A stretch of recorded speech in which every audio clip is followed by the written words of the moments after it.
All right, good morning, everyone, and thank you for joining us. Welcome to this breakfast event, I suppose, if you're having breakfast. I can't really see any of you, but I hope you're having a good morning. I am your host, Ian Gardner. I'm a co-founder at Innovation Bay. We are doing this event in partnership with X15, our friends over there. I help run Innovation Bay. I'm also a VC. I'm an investment partner with Xccelerate. So thank you for joining us this morning. Look, just quickly about Innovation Bay before I hand to the X15 team. We are the longest running community for founders and investors, and in fact, anyone who loves startups really across Australia. Our mission is to support founders on their journey from idea to IPO and beyond. And we're doing this through a range of events, programs, and other content designed to enable people to connect, learn, and grow. So do check us out, innovationbay.com. So let me stop my screen share and let's get into this. So look, first of all, a huge thank you to the whole X15 team. We're going to meet some of them this morning. We've loved working with you and great to be doing another event with you again. I'm about to hand over to Toby Norton-Smith, who's the Managing Director at X15ventures. And this morning we're going to be chatting to Toby and some of the other X15 team and telling you all about the new program that you're going to be hearing more about today. So, all right, let's get into this. If you haven't been on this platform before, it's pretty cool. It's called Hopin. So I'm going to invite Toby up on stage. So Toby, do you want to click?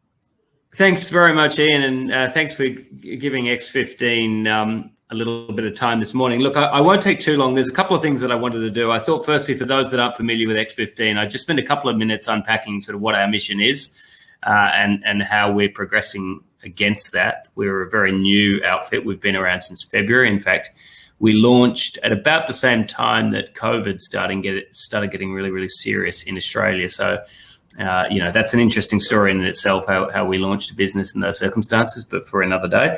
So a bit of an update on that. And then I thought I'd just double click a bit on the strategy of X15 so you could see why programs like Xccelerate are so important to the strategy of X15 in bringing in the right entrepreneurs and the right ideas for us to build together. So if you'll bear with me, I'm just going to transition to a couple of slides that should illuminate both of those points.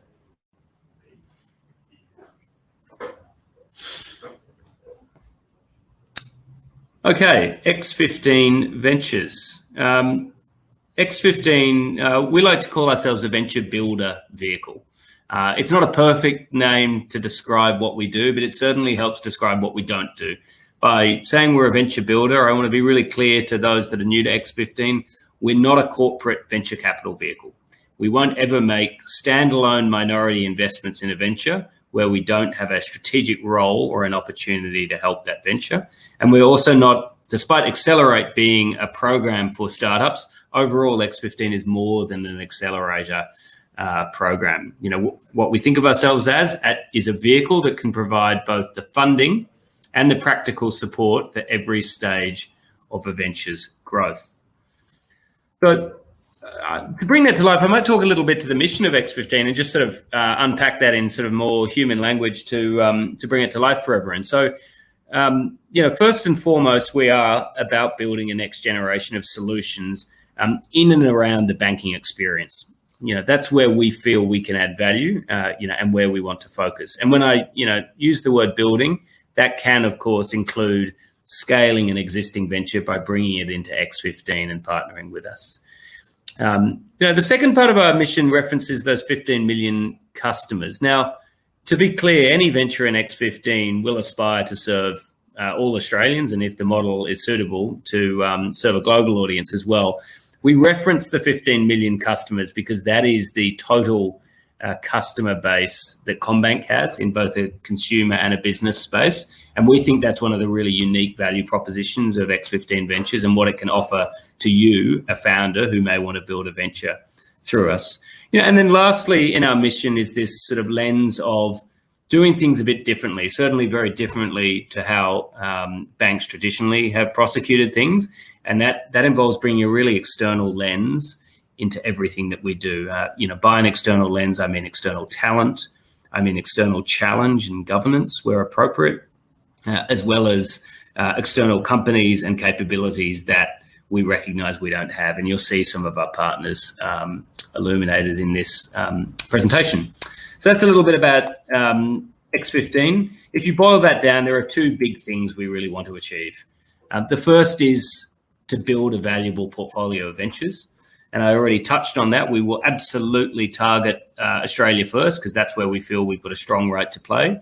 But if we do that well, you can see that we've got the right partners that we'd love to look at taking some of those ventures globally as well. Our second objective is probably a little bit more unique to a venture builder model. We recognize that to support those ventures really effectively, we need to offer them and continue to iterate a really best-in-class technology and operating stack that helps them get that balance right between moving, with real agility, but also making sure that we meet the sort of compliance standards, and obligations that certainly CBA, for one, would place on X15 if we want to offer those services to CBA customers, and we very much do want to do that. So that's a little bit about our strategic objectives. Now, when we launched in February, we shared 3 broad metrics that were intended to give a bit of a sense of the breadth, scale, and quality, as measured by returns, of innovation that we were seeking to achieve. And we're at about the 7-month mark, and we think broadly on track against those metrics. But of course, probably the most important metric, the return measure, it's probably a little bit too early to speak about that. I've touched on the fact that we've got 4 ventures already in market. 3 of those are in what we think of as adjacencies to banking. 1 is a more direct strategic hedge in Credit Savvy. But probably more importantly than the 4 ventures already out, just to bring to life to you, like most venturing vehicles, we sort of operate on a portfolio and a pipeline model. And we've really, in the last 6 months, spent a lot of time building out our pipeline of opportunities. And I'm really pleased that we can share publicly our first sort of external venture that's come in, which was, in fact, the winner of our first Xccelerate program, a business called Giveable. Which, for those of you who want to open another tab on your browser, you can check out it. Then they're a really cool startup. Scaling. I don't want to jump into great detail here, but of course, in X15, if we want to scale, we want to leverage those CommBank assets that I referenced, and to do that well, we've got to find product market fit. And it's early days, but Homein's a great example of a venture that we think has now found that product market fit, both on the consumer side in terms of the impact it's having, as well as on the business customer side. In this case, the lenders at CommBank, who are our first pilot audience. So we're really excited to be ready to scale that out of pilot in the coming months. And lastly, returns. As I mentioned, a little bit early to talk on what our returns are. Suffice to say, what I would illuminate is that it's clear that CommBank's already starting to add value to these ventures, and in this particular example, adding value through its distribution arm. Credit Savvy is the first venture that's benefited from an integration directly into the CommBank app, which allows customers to consider, whether they'd like to find out their credit score, and then effectively gives them a really smooth transition into the Credit Savvy experience, where they can sign up for a credit report. That's contributed for Credit Savvy. I think in the last 3 months, they've had month-on-month record acquisition months, which is a really great outcome and a proof of the strength of that sort of distribution integration. Okay, I promised you that I'd double-click a little bit on the strategy by way of a flywheel. We're very aware that what we're doing in X15 is an iterative process, and that, we've got a lot to learn. But as we build out our first opportunities, attract our first entrepreneurs, work out how to plug them into CBA, and ultimately measure returns, we know that will build the type of momentum that we're really keen to continue to sort of turn that flywheel quicker and quicker. I thought I'd step you briefly through it, because absolutely critical to that flywheel is the role of entrepreneurs and new ideas. So look, I'll start. You can start anywhere on a flywheel. I'll start at the top. We're really clear that we're not going to play in every space, and we want to target advantaged opportunities. The opportunities that we think are advantaged for X15 are those that are in and around banking. because those are the opportunities that can benefit from some of the integrations that we can achieve with CommBank. Of course, we've got deeper theses, behind that statement, which you'll see as our portfolio evolves. If we really focus on those advantaged opportunities, our belief is that we can attract some of the best entrepreneurs in the country to work in X15 to chase down those opportunities. By doing that, we think one of the points that attracts entrepreneurs, but in fact entrepreneurs will contribute to the building of it, is a really good modern technology stack. I touched on this a bit before. It's both about providing the sort of, the right sort of bleeding edge technology that a venture wants to use, but probably more importantly, it's about stripping away any of the functions or operations that actually distract an MD or a venture lead from thinking about, his consumer facing application and product. The other advantage of that modern tech stack is done well with all of the sort of latest, cybersecurity controls, compliances, code, really careful thinking about privacy by design of the whole the stack, is we think it can accelerate how we plug into CBA and the confidence that we can give to CBA to lend their brand, lend their balance sheet, introduce customers to our services, which is our real strength as a venture. And then ultimately, if we can do that well, you get to the last point on the flywheel, which is that should drive returns. And in turn, returns should generate more capital or attract more capital to reinvest back into advantaged opportunities. So hopefully that gives you a little bit of a sense about how we view the offering of X15 and the sort of strategy that we need to build out. A really critical part of that, though, is attracting the right entrepreneurs and ideas, which is why we've launched Xccelerate. We've launched against a particular theme, which I know Simon will touch on shortly. And then against that, what we think is an advantaged opportunity. We'd love to hear from you and the right entrepreneurs to see if you've got something that could be built through X15. Okay, that is enough from me. I'm going to stop sharing my screen now. And I think the next thing we're going to do is invite Dan Ertley onto the stage. Dan is an entrepreneur who's already been working with X15. His product's not yet launched, but I thought we'd just have a bit of an open conversation about what the experience has been like for him, so it might inform some of you that are thinking about participating in Xccelerate to get a better sense of what it's like to be inside X15, but as an independent entrepreneur. Okay, Dan, over to you. Dan, thanks for giving us some of your time this morning. I know you are head down at the moment, getting ready to launch your venture. For many people on this line, they wouldn't have met you before. Could you give us a little bit of a backgrounder on yourself and particularly your journey as a founder? Yeah, sure. It's funny, I thought I was atypical actually up until maybe a year ago, but I'm learning increasingly I'm not atypical. There's actually more like me who have started in corporate gigs for the first decade or so of their career, and then sort of made the late switch to being a founder, in late 30s or 40s.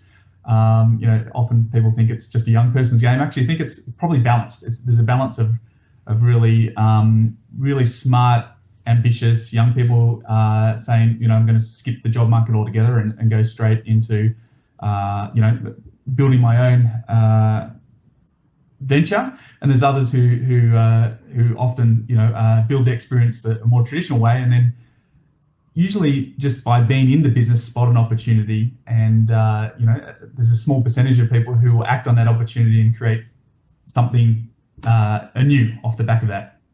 And that was my journey. I started as in technology and design for the first probably about 20 years of my career. And then made a really late switch into startups after I went to a conference called South by Southwest, which many of the people on this call may be aware of. Started out as a bit of a fringe festival in Austin, Texas, and then started to attract the sort of the early techies to the scene when Silicon Valley was still sort of having its second renaissance after the .com bust and then renewal. And then I got there and I saw two people on the stage who you probably wouldn't see today. It was a young Travis Kalanick, the founder of Uber, and also the founder of Airbnb, one of the three co-founders of Airbnb. And at the time, it was really funny. were telling their story, and they were telling their story. This is put into context 8-9 years ago, and it wasn't really clear they were the breakout successes that they are so obviously today. But the conviction that those founders had, that how crisp they were on the problem that they were seeking to address, and the solution that they thought would address that problem fully, despite the fact that actually they had several pivots since then, and it wasn't indeed the solution that is actually made them so valuable today, was remarkable to me. I'd never seen that anywhere else, and it was that sort of twig moment that really changed things up for me, and made me think, hey, this is something I should really give a go at. I'm often in the sort of flow of good ideas. It's time for me to jump on one that I have high conviction on and see it through. And what was that first one? That was Rooms, which was I thought was going to be like an Airbnb for long-term rentals, and would be a huge company. It didn't end up being a huge company. I certainly learnt a lot though. So it was basically, our mission was to try and create new stock on the market that was for long-term rentals versus the short-term stays that Airbnb focused on. And that we would do that by making it safe for homeowners to rent out rooms that otherwise wouldn't even be on the market, as opposed to your traditional share accommodation, which is, typically not owned by a homeowner, but fully rented out to a group of share housemates. And what, out of interest, what came first, the idea or the South by Southwest concept? And South by Southwest, and I started trying to be iterative based on, hey, there's an early trend here. Housing affordability is a global issue. There's an interesting way that Airbnb is addressing it with short-term travelers and making sort of incremental money for those people who have a home and can afford it. What about the long-term rental market? Yep. And there's several reasons why it's not as easy to translate that into long-term. I won't bore you all with that, but suffice to say, learnt my lessons the hard way, but still managed to get a good exit out to my alma mater, realestate.com.au, who was the previous CIO of, ended up buying it, and it powered their share platform, which is a good result for the business. Yep. And then from there? From there, stayed in prop tech. I'm a bit of a sucker for that industry, and looked at the moment, another moment which sort of, working with the property portals you identify, everyone's sort of warm and cozy online, looking at their preferred properties to either rent or buy. And then, of course, they end up in the real world where it becomes a lot messier. They start inspecting properties, they start interacting with agents, and really at that point, they're on their own. No one's really facilitating that transaction journey. So HomePass was built to capitalize on that opportunity and help make buying a home simple, where everything could be orchestrated on your mobile. And that's the check-in experience that you can use on... It started with the check-in because we saw that as our opening. Our ultimate mission was to digitize the whole transaction process and bring virtual assistants into that process at the right time, so that it just made every step of that stage really easy for home buyers. Domain got very interested in it and first took out some equity as a strategic shareholder, and then bought it out fully in 2018. Right. So an exit to... So you kept it even, one exit. Yeah, exactly. One to the green, one to the red team. Yeah, right. There you go. And that's a nice segue actually into sort of, I guess, how we first met pre-X15 launch. Actually, we were talking about HomePass, and I was at CommBank. It's interesting that you touch on your pedigree as being sort of half corporate and half startup now. Because I think that really played into the fact that we found, that the vision of X15, this vehicle that was plugged into a bank's assets, sort of clicked for you, probably before we'd actually put it down on paper. I'd really love to hear your version of that, though, of sort of what drew you to X15 and how that started out. Completely. The biggest, often, especially first-time founders, you think about building the product. Yeah, and it's true. Most startups are very product-driven and should be product-driven. At the end of the day, you are bringing a product to market that's hopefully solving a valuable problem in a novel enough way that it beats the incumbents or creates a new market. So that's an essential part. But what you probably don't realize until you've done it, or you may have some friends that you've talked to in the Founderscape and have enlightened you, is that distribution is actually one of the hardest items to solve. Like, the cost of customer acquisition is really high in a very competitive and noisy market. And often, you haven't figured out the monetization that early, that you can count on that lifetime value of the customer that you've acquired so expensively working out for the first few years. So you need a lot of capital to get that engine working. And then the second part is building the brand. So customer acquisition is also higher when you don't have a big customer base to cross-sell, or a brand that people already know something of and intuitively trust. So you've got all of those things working against you to acquire and scale the business when you're a young company. And so for a venture that's got a good fit with CommBank's existing business or customer base or brand, you can potentially tap into that distribution, brand trust, and scale a lot more easily than the average startup. And Dan, how much then, I'm sure the audience is wondering, you've built 2 prop tech businesses. How much are you prepared to share on what you're building at the moment and when it goes live? I would love to share everything. I'm an oversharer. And I think, like most founders, I'm very, I love talking about what I'm working on. I'm very optimistic for its success. I unfortunately can't just yet because we've still got a few things under wraps and a few things to do. But what I can say is it will be in the general theme of what I've been, focusing my efforts on in the last decade or so. So it will have something to do with prop tech, and it will launch sometime in next calendar year. So stay tuned. I hope to talk more. That's a broad window. We can narrow that down over time. Awesome. So, Dan, we might sort of just double click briefly. You've sort of been with X15 since we launched, actually. Could you sort of run through what you think are some of the benefits of working with X15 and what that experience has been like for you? Yeah, sure. It's really interesting because I started so early. I've seen a few more pain points than I think your next batch of startups will experience. But also, I think I called you a guinea pig originally. Yeah, absolutely. And then I thought that was a bit rude and called you a test pilot on the X15. I think that's very true. But part of that also comes with the opportunity to shape the offering of X15. So I think I've enjoyed that experience. It's also helped my startup because I've helped shape some things that otherwise might have been concreted. But the biggest one for all is definitely brand. Like if I look at all the things on offer right now, the CommBank brand is the biggest in the business in finance in Australia. It comes with that sticker approval of trust for millions of customers. And if your startup is in some way falls naturally into that area that CommBank's brand can be extended to, there's a high chance that you may be able to infuse some of that trust into your venture. Certainly, I know in my venture that will be true. I think the other thing that was interesting when I first came to X15 is how financial support would be given to startups was still being worked out, and to some extent there are still several options, which is great because it may suit different types of finance, may suit different ventures.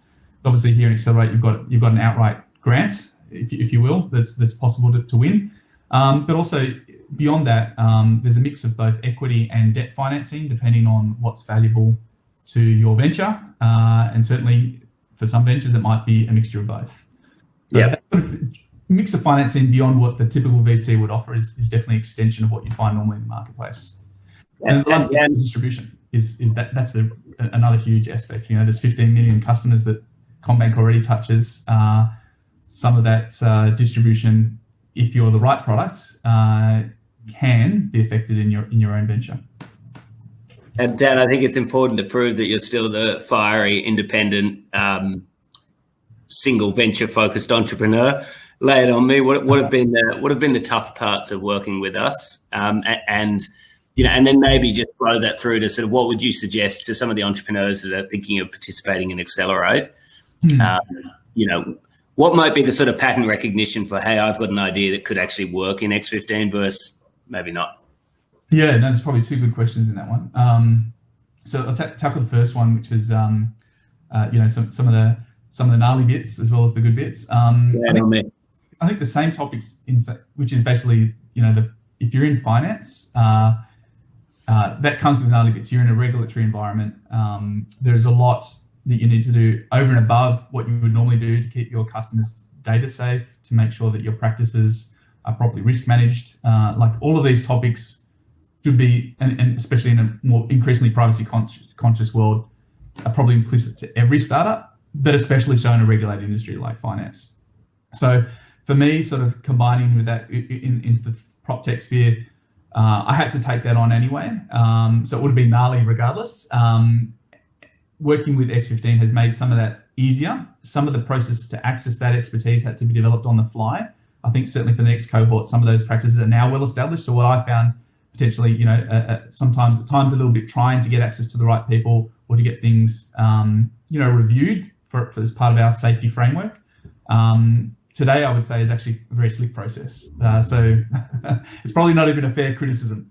But I think, at the end of the day, when you get to leverage or use or access some of those assets that we talked about before, it's pretty normal. Founders expect to go through some of that red tape to access the benefits. They're certainly well worth it. Yeah, and I think my only add or playback would be, having spent a few years in CommBank trying to work with fintechs around sort of partnerships and new innovation models, one of the things that we're looking for, I think, is founders who have a little bit of that perspective of what it takes as an independent to partner or scale through, particularly a large scale corporate, and then, double down a bank, which has, extra regulatory obligations.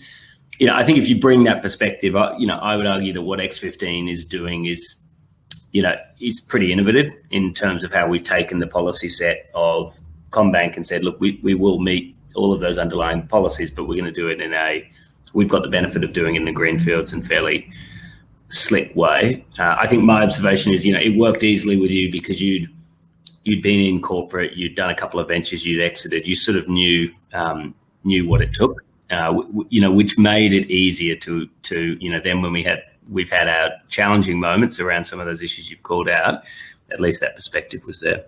I think that's very fair. It's definitely been more productized, all of those shared services and the access to that help. Well, you're helping us evolve them as they go in true startup style. Thank you, Dan. Dan, I think that might be a nice moment for us to invite a couple of other team members to the stage from X15, and we might have a chat about the Xccelerate theme that we're launching today. So I think we're looking for Ian's going to join us, and Ian, I think we're looking for Simon and Sophie are going to join us. We are. So now we are going to have as you alluded to, Toby. So thank you, Toby and Dan, for that. We are going to have a panel discussion. So first up, we've got Simon, who is part of the X15 team. So Simon, I might hand to you because I think you've got a bit of an update on the new Xccelerate 2020 program. So do you want to tell us all about that? Yeah, sure. Good morning, everybody. I'm Simon, and I lead the consumer portfolio team for X15ventures. So I'm really excited to share a few words today on the theme of the upcoming Xccelerate program. This is the second edition of Xccelerate, and this will be focused on how we can help young Australians get ahead in this challenging times. So I think you're all aware of it. I think young Australians are a segment of the Australian population that has been, you may say, disproportionately impacted by COVID. If you think about it, jobs are less secure, education is sometimes put on hold, and I would say even the prospect of finding and creating wealth seems further away than ever. And I think that, young Australians are acutely aware of it. If you're looking at a few surveys recently, I think about 7 in 10 of them believe that the current pandemic will have a long-lasting impact on their personal financial situation. And I would say, to be fair, young Australians were already facing quite a highly complex and ambiguous world even before the pandemic. But you could say that COVID and the pandemic has only exacerbated this trend. And now, basically, many of young Australians will have to find work or start their career in what is basically the first recession in almost 30 years in Australia. So really, it's in this context that there are 3 areas of challenges for young adults, young Australians, where we want to attract business model innovators. And hopefully there are many of them in the audience today. So the first area is we want to help support positive financial habits to address daily money management issues. If you think about, on top of the challenges I already touched on, the way young Australians today use and consume has changed, you could say, dramatically over the last few years. If you think about, for instance, the rise of the subscription economy, and I think probably we need new tools for this. So that's the first one. Secondly, we are looking at new ways to help younger strands live in their own home sooner. I come from overseas, and the first thing you hear when you come to Australia is about the great Australian dream, right? Of owning your own place. And I don't think young Australians have given up on this dream, despite the house affordability crisis, especially in capital cities, and despite the falling rate in home ownership. So we want to keep this dream alive, basically. And thirdly, we want to help casual workers, freelance workers, gig workers to thrive, especially in a context where we are expecting a continuous rise of non-salaried work, or what you may call non-traditional working arrangements. I think we all intuitively get that the gig economy, done well, can be quite empowering for lots of younger Australians, but done badly, it could have some potential negative social consequences. And I believe there is a lot more we can do in that space, especially given that I think I was reading a Deloitte report on the Gen Z, about 2/3 of Australian Gen Z sees a gig economy as a supplement to a part-time or a full-time job. So yeah, really like the three areas of focus where we like to get some help. So really excited to be hearing from both seasoned entrepreneurs, funders, startups, especially if you are keen to tackle these challenges and make a difference for younger Australians. All right. Thank you, Simon. I don't think I class as young, so tragically it's not applying to me. This feels quite ageist, but that's all right. I can deal with it. No, this is awesome what you guys are doing. So, all right. So look, we've almost got our panel. So I want to bring up Sophie. So I might invite you up, Sophie. So Sophie Gilder, she is overseeing a pipeline of business and enterprise-focused innovation within the digital and data-enabled business and platforms area. So a little bit of a mouthful, but that's a pretty cool job. I'm sure we'll find out more about it. So look, thanks for joining panel. And let's just jump into this and talk about the, technology startups can help young people get ahead in these times. So where should we start? So Toby, why don't we start with you? And can you tell us, like, the fintech market? How do you see the fintech market in this young adult space evolving? Yeah, I think maybe I'll just give a summary observation. We can then see where the conversation goes. I think, like, very crudely, I'd see it as sort of evolving in a few waves. First wave of innovations, I would say, were largely around, the user experience, the brand, some superficial features, tone of voice. So, for example, you saw some of the early neobanks that launched, targeting this segment, and largely through innovations on how they packaged up a traditional or a digital banking proposition. I think what you've then seen, and it's not, these waves aren't sort of, neatly consecutive, is then genuine product innovation emerging, where actually some fintechs, and, buy now, pay later is, the clearest example of that, have actually reimagined what a financial services product should be for a young adult population that, based on what Simon just ran us through, are facing very, very different stresses and challenges and have very different needs to probably the same set of cohort of people 30 years ago. So I think that's the sort of second wave, is actually reimagining what a fintech product could be. And then, I would hypothesize, Ian, that there'll be a next wave that's sort of already happening a bit, which should be those more successful fintechs then starting to think really carefully about their product design and distribution. So as you start building a financial services product, and as you attract greater scrutiny and interest from regulators and more customers, sort of almost turning back into the product and sort of making sure the settings are right from a sort of responsible lending point of view, sustainability of the business model. And again, I think you've seen that in buy now, pay later as that model's evolved. So that's sort of my broad view of how this market's evolved. All right, no, that's great. And Simon, I might jump back to you. You've obviously been looking pretty closely at this space. You've done a lot of thinking around this. So any notable technology or fintech players locally or even internationally that you've spotted that you like? Yeah, good question. So there are lots of great players out there. I think, Toby mentioned probably the most successful model in that space is buy now, pay later. So I won't touch on it again, but I think, in the neobank space, I think a bank is quite differentiated in the space. I think they move really from the sleek UX to really start offering proper features targeted at young adult needs. I'm thinking about, the roundup to boost savings, their integration with TransferWise for international money transfer, or even I think what they did really well is how they speak the same language as younger Australians, either visually or in terms of even the integration. I think if you're looking at the transaction when you go to a bar, it's not bar, it's booze. It's just as simple as that. But it's you don't have this disconnect with the traditional bank. But there are lots of smaller players in Australia that are really interesting in how they innovate around business model. I'm thinking maybe Wiser, I think, is a great example of how you can use a simple concept like roundup investing and you repurpose it to tackle the issue of credit card debt repayment using gamification that is working really well with this segment. If you're looking more like at the investment space, Spaceship is quite interesting, although the execution might be a bit complicated here, but how they align investment and super for young Australians with their values and their interests. In the Australian market, I also like Wildcard, which is helping young Australians with income smoothing by providing some kind of drop-fed income that helps with budgeting, basically. I think they're quite innovative here.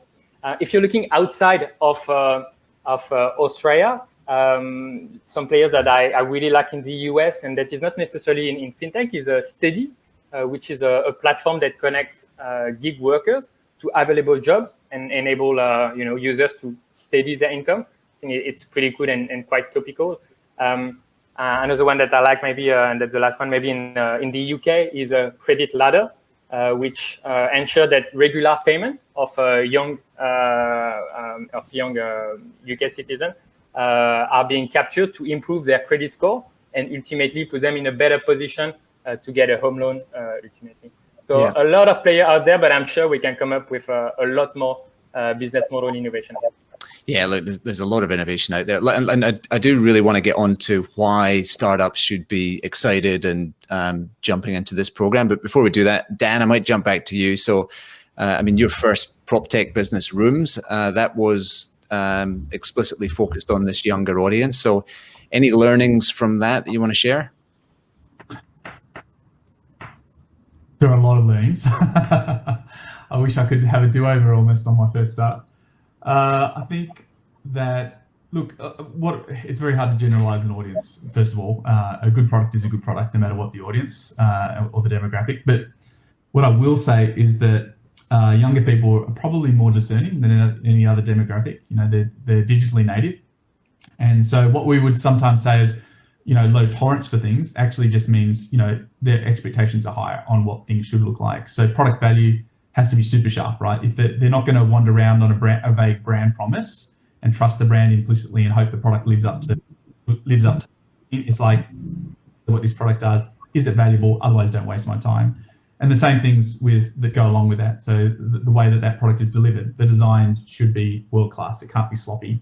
They're used to working with consumer apps and spending hours of their day on consumer apps that are incredibly well designed within an inch of their life. And friction, one of the things that they would expect design, it doesn't just look good, it doesn't feel good to use, not just feel good to use, it has to be incredibly low friction for me to get immediately to that value that you've just promised me. If it's not delivering value in a few seconds of me trying it, I'm probably not going to waste my time any further. So what I would say is a younger audience is almost your best indicator, your best barometer for actually building a great product to work for all demographics. It's just almost like the toughest audience to pick, and it's a great harbinger of future success if you get it right with that demographic. Yeah, no, that makes sense. Sophie, let's get you involved here. So yeah, sorry, you came on and then we asked questions to everyone else. I should have jumped to you sooner. So Xccelerate, you hosted your first program in July, which went well. So yeah, tell us what's happened since then.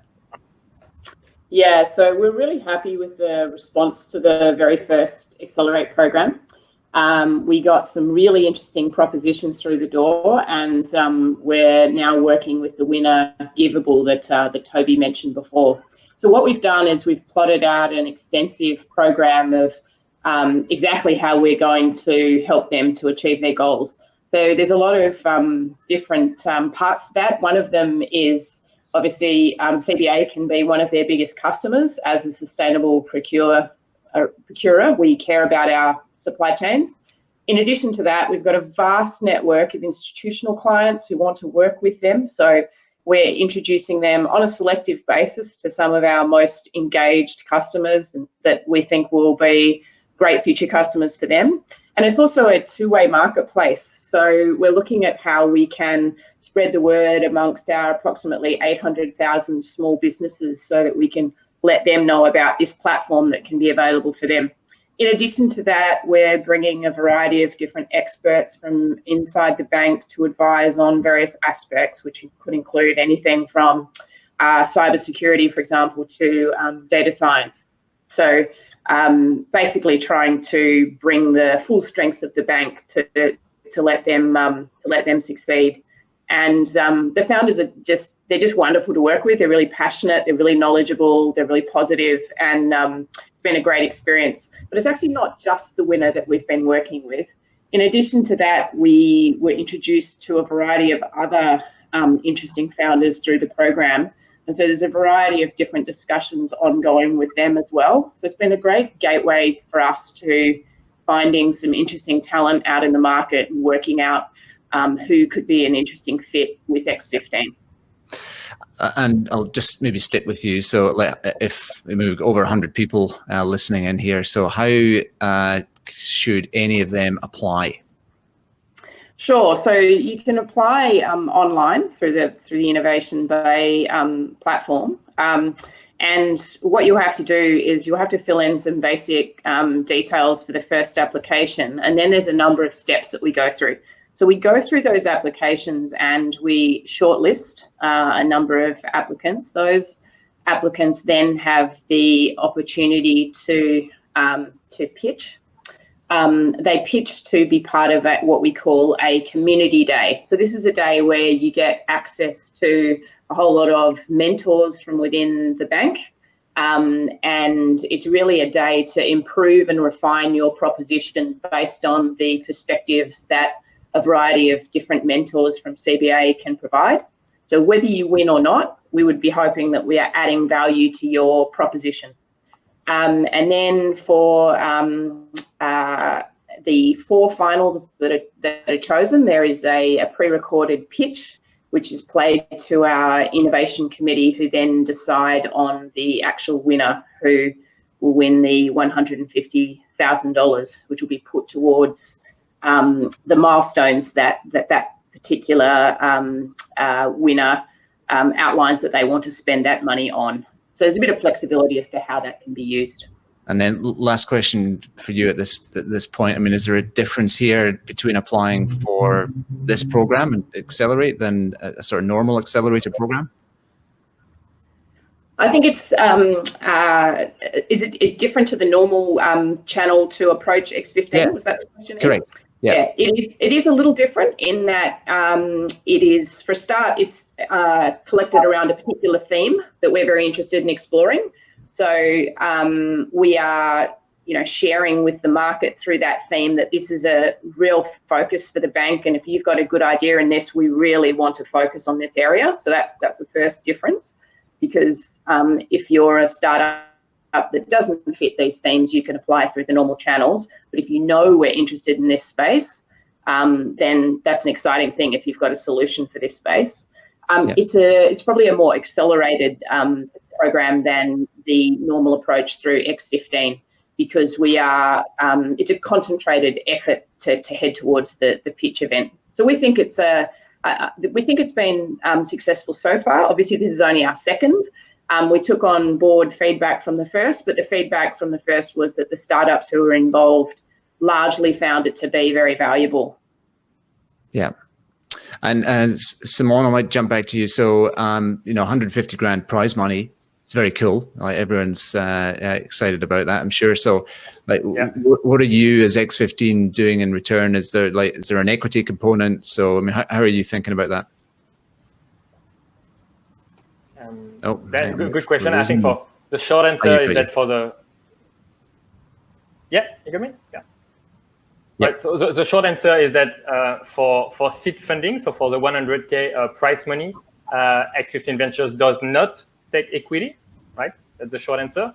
However, obviously, same as for Giveable, we want the opportunity to partner with the winner on a long-term basis, and it involves going through how we an understanding of how we can help scale that ventures through X15 and Combank, and potentially how we can take a significant equity position if appropriate.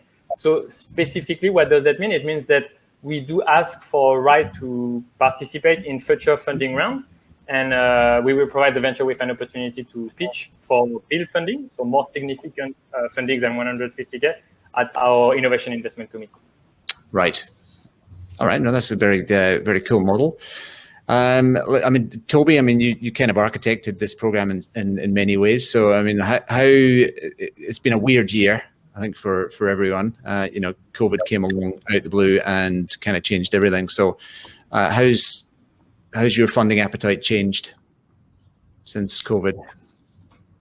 Yeah, formally, it hasn't changed.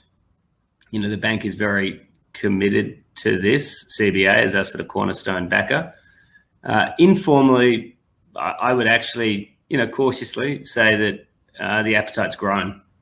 I think there's a very common understanding that there are, without wanting to be opportunistic of what has been a devastating tragedy, there are tailwinds if you're thinking about the sort of business model innovation, digitization of practices, even the incentive model and way that we work with the entrepreneur community. We're hoping that it's a service that is sort of the right service for the right time. So no, it certainly hasn't gone backwards. And if anything, I'd say there's a lot of appetite that I'm hearing from the investment committee to go harder and to go faster. Yeah. No, that's great. I mean, we're hearing that throughout. I mean, it's that there is still appetite and talent and money available. So it's good to hear. Sophie, X15, are you only focused on fintechs? We don't just focus on fintechs. You can imagine, because we're in financial services, that many of the ventures we look at are in the fintech space, but X15 actually looks beyond that. What we're looking for is two things. We're looking for adjacencies or startups which are complementary to our core product offering. X15 doesn't invest in core banking products. If you have a core banking product, we would actually introduce you to the appropriate person within the group. You won't fit with X15.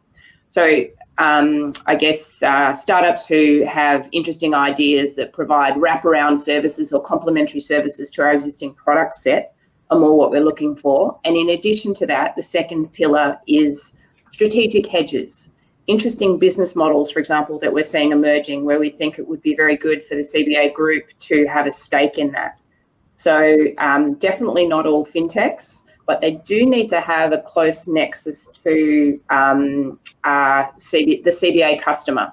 We need to know that our customer is very interested in that, and we need to be sure that X15 is well positioned to scale that particular venture, for example, through the data that we have, the customer sets that we have, and things like that. Yeah. All right. No, that makes sense. All right, Toby, there's a lot of questions that we often hear around this one, just in terms of the X15 program, around the equity piece. I mean, do founders take equity? I mean, do you want to just try and touch on this equity question? Yeah, happy to. I mean, as a starting point, all teams in X15 are incentivized on the success of their ventures and the value they create. Specifically to equity, if we're talking about an existing venture for which we're exploring an opportunity to invest in and scale that venture, equity is implicit, and will, of course, be there for the founders who already hold equity. For new ideas, so a founder, and this is the one that I think is of interest to this audience, for one where founders bring a concept to X15, or it may be something we're interested in building out and approach that founder, I'd say that we we will explore equity and do, have entrepreneurs working in our pipeline at the moment who are on that model.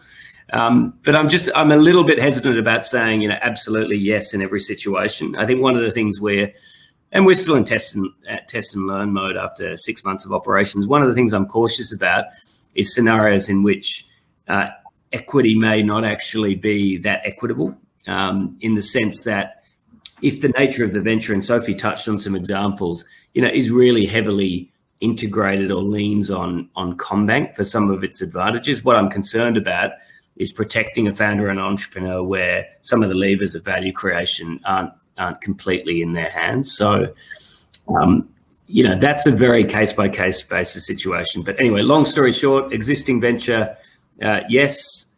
New venture, case-by-case, let's have the discussion.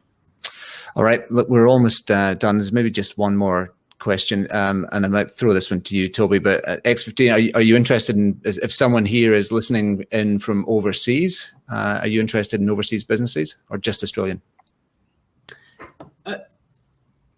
We do want to solve for the Australian market first, because that's where we think we have a right to play in terms of the advantages we can lend to those ventures.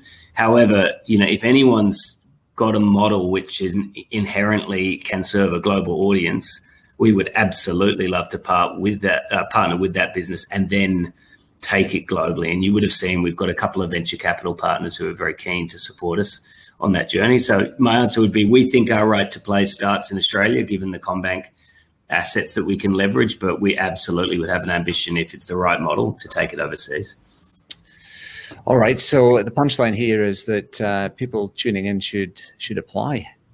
And I think just final reminder, Sophie, what's the best way to do this? Just a final word with you.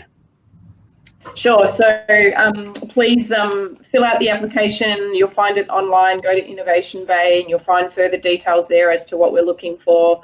We're really looking forward to seeing your applications and to working with you through the second Xccelerate. So please apply. All right. Awesome. Well, look, thank you. So Dan, Toby, Simon, and Sophie, that was terrific. Thank you for everyone for tuning in. So let me just wrap this up. So if you are, I think we're going to put the link in the chat. If it's not already there, I should probably do my good host and just check. Yeah, so Claire has already put that in the chat. So if you go to the chat function on the right and then click on stage, you'll see the link. Now we are opening up networking. So Hop-in's kind of cool because you get to meet people slightly randomly as if you were at a physical event. For me, the networking option is not showing up. So I think we only enabled it later. So if you want to get involved, just refresh your browser in a second. Otherwise, you'll miss this wrap up. So when I'm finished, just refresh your browser and you'll see it. And all you do is click the button and you meet someone randomly for 2 or 3 minutes. And then you can move on. Quick plug for Innovation Bay event. We've got an event tomorrow morning. We're discussing health tech. It's on at 8 a.m. You'll find it in Twitter or our what's it called, website.